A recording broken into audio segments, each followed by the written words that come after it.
দীর্ঘদিন ধরে এই আন্দোলন সংগ্রাম করতেছেন, লাগাতার অবস্থান কর্মসূচি, এবং আজকেও আপনি এই মানববন্ধনে আপনি দীর্ঘ সময় বক্তব্য দিচ্ছেন। আমরা আমাদের চ্যানেলগুলির পক্ষ থেকে আপনাদের এই কাজগুলি ধারাবাহিক করে যাচ্ছি। আপনার নাম পরিচয় দিয়ে যদি একটু বলতেন, এখন আপনারা আনন্দ উপভোগ কেন করতেছেন? আলহামদুলিল্লাহ, আমাদের বাংলাদেশকে দুর্নীতি মুক্ত, সেই সাথে ন্যায় কার্যক্রম তুলে ধরার জন্য আপনার মিডিয়াকে ধন্যবাদ জ্ঞাপন করছি। মাননীয় সাংবাদিক মহোদয়, আপনি জানেন 18তম শিক্ষক নিবন্ধনে আমরা প্রিলি এবং রিটার্নে উত্তীর্ণ হয়ে 83,000 শিক্ষক আমরা উত্তীর্ণ হই। সুকৌশলে আমাদেরকে প্রায় সামথিং 21,000 থেকে 22,000 প্রার্থীদেরকে বাদ দেওয়া হয়।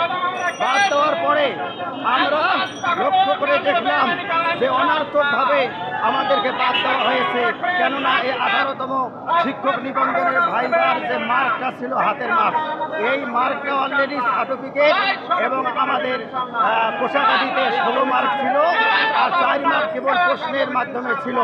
কিন্তু আমরা লক্ষ্য করে দেখছি ভাইবার মার্ক এই 18তম শিক্ষক নিবন্ধনে সনদে কোনো তোলা হয় নাই।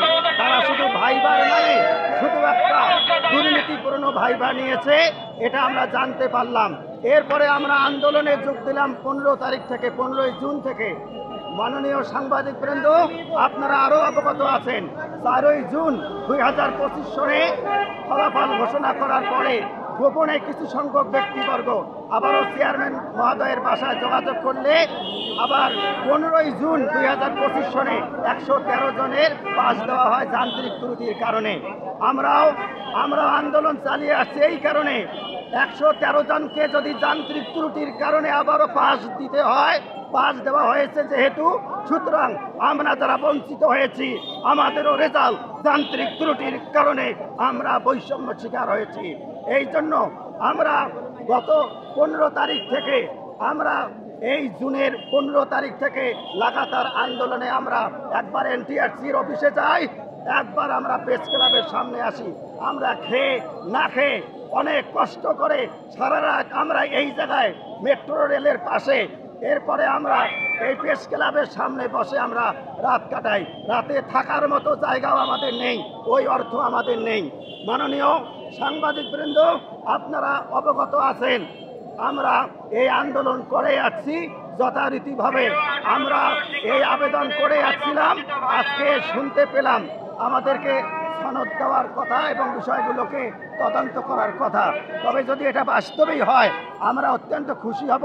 আর আমাদের সাথে যে সমস্ত মিডিয়ার ভাইয়েরা, মাননীয় সাংবাদিকবৃন্দ, যারা অক্লান্ত পরিশ্রম করে আমাদের ন্যায্য দাবিগুলো আপনাদের পেজে, আপনাদের সংবাদপত্রে, আপনাদের মাধ্যমে যারা তুলে ধরেছেন, আপনাদেরকে অসংখ্য আমরা ধন্যবাদ জ্ঞাপন করছি।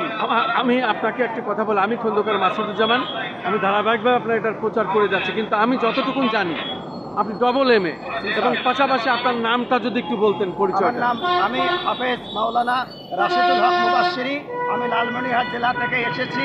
আমি LLBও করেছি অলরেডি রিসেন্টলি। সেই সাথে আমি 18তম নিবন্ধন পরীক্ষায় আমি হাই স্কুলেও টিকেছিলাম, এরপরে আমি আরবি প্রভাষক পদে কলেজেও টিকেছিলাম। কিন্তু তারা বৈষম্য করেছে। আমি দুটা পদেই আমি ভাইবা দিয়েছি এবং আমি ভাইবায় সফলতাও অর্জন করেছিলাম, আমাকে বোর্ড শাবাশি দিয়েছিল। এরপরে আমি 4 তারিখে দেখলাম আমাকে ফেল দেখানো হয়েছে। আমি এখনও বলতে চাই, আমার মতন মানুষকে যদি এনটিআরসি আমার সাবজেক্টের উপরে যদি কোনো কারণে যদি আবারও ভাইবা নিয়ে যদি ঠকাইতে পারে, আমাকে হ্যারেস করতে পারে, আমি ঘোষণা দিলাম এনটিআরসির কাছে আমি আর জীবনে মুখ দেখাবো না, আমার ন্যায্য অধিকার তুলে আরও আমি ধরবো না। ধন্যবাদ আপনাকে, অনেক অনেক ধন্যবাদ আপনাকে এই সংক্ষিপ্ত সাক্ষাৎ দেওয়ার জন্য।